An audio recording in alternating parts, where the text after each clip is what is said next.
ஆற்காடு நகரில் திமுக வேட்பாளர் ஜே.எல். ஈஸ்வரப்பன் அவர்களை ஆதரித்து அமைச்சர் ஆர். காந்தி பரப்புரை மேற்கொண்டார்.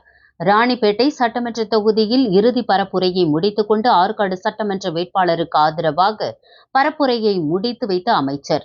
ராணிப்பேட்டை சட்டமன்ற தொகுதி அமைச்சரும் திமுக வேட்பாளருமான ஆர். காந்தி அவர்கள் இறுதிக்கட்ட பரப்புரையை ராணிப்பேட்டை அருகாமையில் உள்ள கருமாரியம்மன் கோவில், நஃபிசா கேண்டீன், வெங்கடேஸ்வரா பள்ளி, பிஞ்சி ஜெயராம், பேட்டை ஸ்ரீனிவாசன், பேட்டை ஓட்டேரி மாந்தாங்கல் உள்ளிட்ட பகுதிகளை முடித்து இறுதியில் முத்துக்கடை பேருந்து நிலையத்தில் தனது பரப்புரையை விறுவிறுப்பாக முடித்துவிட்டு அங்கிருந்து ஆற்காடு சட்டமன்ற தொகுதி வேட்பாளர் திமுக சட்டமன்ற உறுப்பினரும் ஜே.எல். ஈஸ்வரப்பனை ஆதரித்து ஆற்காடு பேருந்து நிலையம் அருகே இறுதிக்கட்ட பரப்புரையை இறுதி செய்தார்.